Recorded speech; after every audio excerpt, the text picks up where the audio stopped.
Pourquoi je soutiens Tshisekedi? Il ne faut pas me poser cette question pour répondre au thé. Il faut soutenir Moïse Katumbi, pas soutenir. Très bien. Il faut savoir Congolais que tant que on a ici, on a 287 millions de dollars, il y a peuple congolais. Au Salaki n'a pas nini, parce que Bukangalo des alité. Non. Nous ne pouvons pas attendre ces années-là pour être beaucoup de faire mandat pour la constitution. Donc, il y a un vrai pasteur à Congo, il y a Fati. Berger, il y a Nganga, il y a avant le pari de Tamat, il y a Luka, il y a Nganga. Parce qu'il a le pouvoir ancestral reconnu par la constitution. Échec Yandeko Bumba na ville à Kinshasa, ezali échec de l'IDPS. Mais en termes de république, lui-même aussi va planter les décors de la continuité des coups d'État, des rébellions et des prises de pouvoir politique par les moyens non conventionnels, c'est-à-dire non légaux. Il s'agit là de la question de la spiritualité de l'État, de la politique et de la nation. Parce que plus question d'avoir un Français qui rêve, Macron pour la remplacer, ce qui est beaucoup. Même dans d'autres cas, non, je vais tuer Macron, ou bien je vais prendre, je ne sais pas quelle province de la France, dans la rébellion pour Macron. Et Koko matin parce que leur spiritualité politique a déjà dépassé la notion des coups d'État. Mais la République en France est pataugeée, mais elle est arrivée, mais n'est pas encore parfaite. Est-ce qu'il est encore possible de penser les comptes de la République au Congo? Et comment le faire? Nous voulons montrer, avec l'histoire et les Sciences Po, la responsabilité du chef de l'État de changer la Constitution parce que les autres ont eu la chance de le faire, ne l'ont pas fait. Et s'il ne la changeait pas, il n'aura pas péché contre son mandat, mais il n'aura pas péché contre l'avenir du peuple congolais. Et il serait lui aussi cité parmi ceux qui n'ont pas voulu donner au Congo la spiritualité de la République. C'est pourquoi nous disons la résurrection de la République au Congo-Kinshasa, une obligation d'État pour le président Félix Tshisekedi. Point de presse, ici janvier 2025, Pomoto Tobasanga Nkumunje, les politologues et communicateurs politiques. Ici, nous allons faire la communication politique des Sciences Po pour les Sciences Po de la communication politique de l'Union sacrée, que je ne vais pas engager, mais je vais donner mon point de vue en tant que quelqu'un qui soutient les chefs de l'État, en tant que quelqu'un qui est membre de l'Union sacrée. Je suis président national de l'Idéal Patriote, parti politique de la troisième voie. Nous allons commencer. Le président a dit qu'il y aura une commission qui sera instituée au cours de l'année en cours pour réfléchir autour de la question de notre constitution. Et je vais prendre ces réflexions à Kisangani, son discours à Lumbashi et ailleurs, il a dit Constitution eza mabe, eza ya bisote, et salama na bapaya, pe na libanda mboka. Kisangani libanda mboka ba vandela yango, ba réfléchir. Ndenge ko utakuna, tokoye pa la bino moko pe, soke Kisangani koya. To utinde wa. Ça c'est le premier point. Après ces préliminaires, il y a eu plusieurs réactions, ou blocs de réactions que nous voulons scinder à deux. Il y en a ceux qui sont pour la réforme constitutionnelle dans le sens de toucher aux dispositions non matricielles, non verrouillées et jamais aux dispositions verrouillées. Par rapport à ça, nous allons donner un point de vue ensemble avec. Il y en a qui disent nous voulons qu'on change la Constitution, qu'on la touche pour la réforme, mais même en touchant aux dispositions verrouillées. Et il y a un troisième camp, mais que nous ne voulons pas considérer comme un problème politique, parce que c'est un camp qui a toujours existé, qui a des devoirs citoyens, peut exprimer un point de vue sur l'actualité politique. Mais une église, même celle qui soutient le chef de l'État, un groupe d'églises, même celles qui soutiennent l'Union sacrée, n'ont pas qualité de poser un acte à caractère politique.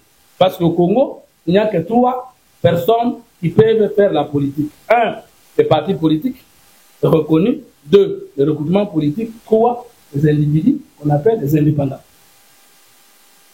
Nous pouvons lire la charte coloniale belge dans son article 5 pour que vous puissiez découvrir que les problèmes de l'Église en général ou de certains prélats en particulier, c'est que chaque régime qui vit au Congo doit les reconnaître les statuts, les avantages et surtout les statuts consultatifs et honorifiques que depuis que nous existons, une loi leur avait donné.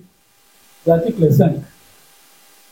Donc, l'article 5, alinéa 2, les missionnaires chrétiens, les savants, les explorateurs, leurs escortes, avoirs et collections sont l'objet d'une protection spéciale.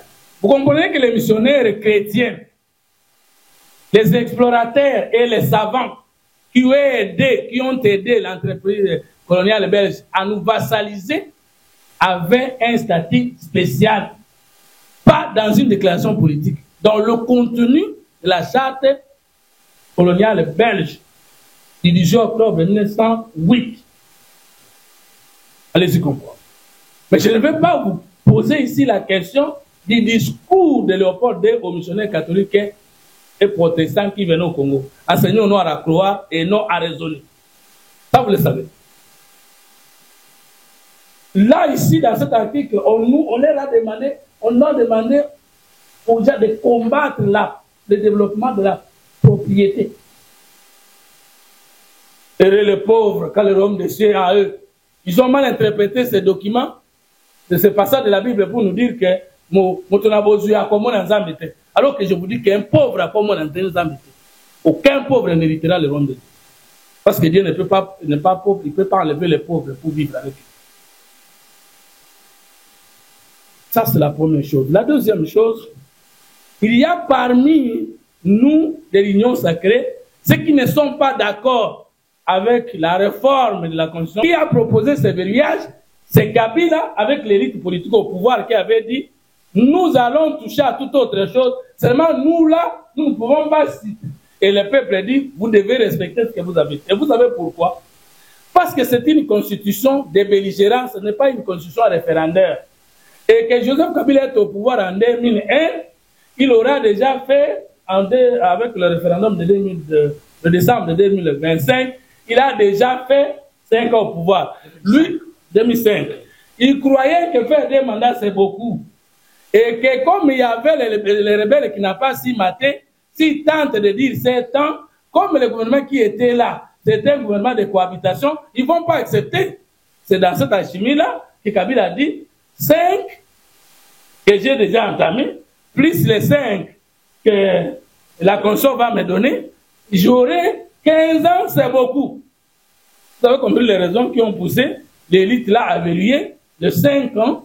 C'est l'élite qui a dit au peuple verrouillement la durée et le nombre des mandats. Ce n'est pas le peuple qui a rédigé une constitution en disant au peuple j'aimais. Parce que le peuple aussi peut s'annuler s'il rédigeait sa constitution en disant j'aliène mes droits de ne plus revoir la constitution dans cette disposition. Mais étant donné qu'il est souverain, qui peut le mieux, le moins peut le plus. Comme le peuple, si le peuple aliénait ses droits de souveraineté et qu'il n'aurait pas confié à quelqu'un d'autre sa souveraineté, il faut aussi renoncer à cette aliénation et revenir à ses droits. Et ce sont des affaires. Donc, on cesse d'appliquer au régime de Tshisekedi, aux Congolais et au peuple congolais l'article 220 qui n'est verrouillé que pour l'élite qui a l'initiative concurrente de réformer la Constitution dans les dispositions non verrouillées et non le peuple. Parce que l'article 5 de la même Constitution dispose la souveraineté nationale appartient au peuple. Tout pouvoir émane du peuple qui l'exerce par référendum, par le vote ou par le trichement de ses dirigeants. Et on veut nous dire que le peuple congolais a cessé d'exister dans sa souveraineté, de faire le référendum sur la durée et le nombre de mandats avec la Constitution de 2006, c'est faux. Nous voulons que ceux qui sont scientifiques aussi, comme nous, mais qui ne sont pas de l'Union sacrée, ou qui sont de l'Union sacrée, mais qui ne sont pas d'accord avec nous, qui nous opposent aussi les arguments scientifiques. Maintenant, le groupe que je viens de citer de certains prélats, qu'ils disent question d'opportunité et de priorité. Opportunité, qui doit l'apprécier? C'est seulement celui à qui la Constitution reconnaît le pouvoir de représenter le peuple pour avoir reçu son pouvoir du peuple. Donc l'opportunité ici, c'est à celui qui a le droit de le faire, d'inciter continuellement le président de la République, le gouvernement, l'Assemblée, le Parlement et la pétition de 100 000 signatures. Alors est-ce qu'en France, l'opportunité de changer les différentes constitutions est revenant à tous les Français? Ou bien les gens qui étaient au pouvoir demandaient aux opposants français, est-ce que c'est opportun maintenant que nous puissions initier les réformes constitutionnelles? Est-ce qu'on demandait au pape de Rome en Italie, monsieur le pape, est-ce que vous acceptez que nous puissions changer la constitution? Est-ce que l'opportunité de changement, de battre, de modifier, de supprimer la constitution a été un jour l'apanage du consensus national dans un pays du monde? Je ne connais pas. Si vous êtes des journalistes, vous êtes parfois plus informés que nous, vous allez nous aider à comprendre. C'est toujours à celui qui a le pouvoir de le faire, de dire c'est opportun. Maintenant, on nous dit non, question dite sociale. Je vais vous dire concrètement, chers compatriotes, que personne n'a entamé les fonds du social au Congo comme le président Tshisekedi, depuis que le Congo est Congo. Ça va vous étonner. Et je vais prendre les sociales, commence par où? Le social d'un peuple est défini dans les volumes budgétaires d'un gouvernement. Parce qu'on ne peut pas sauver un peuple si on n'a pas un budget colossal. Tshisekedi est le premier Congolais en lignée des Congolais à l'ordre de 10 milliards. Je vais vous dire que c'est les Palou avec Mouzit et Gizenga qui ont amené le Congo pour la première fois un budget d'1 milliard en 2007. Et Joseph Kabila a fait 18 ans, il a laissé le Congo à moins de 5 milliards de budget. Et le président Tshisekedi nous a amené aujourd'hui à 18 milliards et quelque chose. Vous dites que la question du social n'est pas toujours entamée, comme si vous pensez, vous, que le social tombe du ciel une fois et c'est terminé. Non. Pour que vous puissiez être éligible à la dette, parce qu'un pays qui n'a pas de dette ne peut pas se développer, vous devez avoir la crédibilité internationale. Et pour avoir la crédibilité internationale, entre autres, vous devez montrer le volume de vos réserves d'échange. La moyenne africaine est des pays tiers du monde est de 2 milliards 500 millions de dollars. Ce qui nous amène à 6 milliards 600 millions de quelque chose. Je voudrais qu'un économiste nous dise que le décor du social entamé n'est pas planté. Je voudrais qu'on me dise ça. Je vais prendre le social concrètement à la fin de l'année sur les mesures de la lutte contre la vie chère. Concrètement. Je dis bien concrètement. Le manque à gagner des opérateurs pétroliers en République démocratique du Congo avant l'arrivée du professeur Moukoko Samba à la tête du ministère de l'économie comme VPM. L'État avait une dette de 300 millions et quelques de dollars. Dans moins de 2 mois, nous n'avons plus que 16 millions. Nous avons payé combien?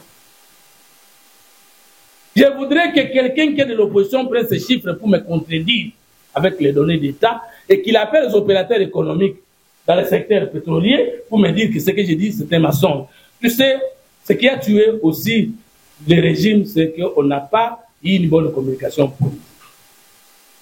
Le régime Tshisekedi a réalisé beaucoup de choses, ne vend pas le vent, mais n'a pas une bonne communication politique. On confond la communication journalistique et la communication politique. Et pour preuve, depuis que le président de la République est là, il n'a pas encore reçu ou raconté les communicateurs politiques. Ça signifie que nous ne sommes pas encore considérés. Et quand l'ouvrier n'est pas considéré, ça veut dire que son œuvre n'est pas encore considérée. Or, si le président Tshisekedi avec son régime organisait les moyens qu'il faut pour la communication politique, en nous donnant ne plus que la moitié de ce que Kabila donnait dans sa communication politique, de la vente de vent, je pense que elle attend sa résurrection avec le président Tshisekedi. Et pour cela, nous pouvons prendre Papa Emmanuel, la loi fondamentale belge, pour voir comment la République était née, comment elle était décédée, et que le président de la République, Félix Tshisekedi Antoine Tshilombo, a l'obligation de faire ça, la République Koufaki, Oye Aboumaki Te. Loi fondamentale belge, article 1er, 2, 3 et 4. vous allez découvrir votre république, comment elle était ici. Article 1er. Dans la présente loi, les termes État, Parlement, Chambre de représentants, Sénat, gouvernement, Constitution, loi et arrêté désignent, s'ils ne sont autrement précisés, les institutions congolaises et les actes constitutionnels légaux et réglementaires accomplis par elles. Ça, c'est l'article 1er. Article 2. Les lois, décrets et ordonnances législatives, leurs mesures d'exécution, ainsi que toutes les dispositions réglementaires existant au 30 juin 1960 restent en vigueur tant qu'ils n'auront pas été expressément abrogés. Est-ce que vous avez compris? J'avais soulevé la question. Est-ce qu'au 30 juin 1960, tout ça qui est pendant, tout ça qui est en route? Le manque de spiritualité politique, tout y est indépendant, tchatchan. Regardez les deux articles, comment? Les deux articles de la loi fondamentale belge qui est proclamé ou promulgué le 19 mai 1960, soit combien de jours? Soit 11 jours avant l'indépendance.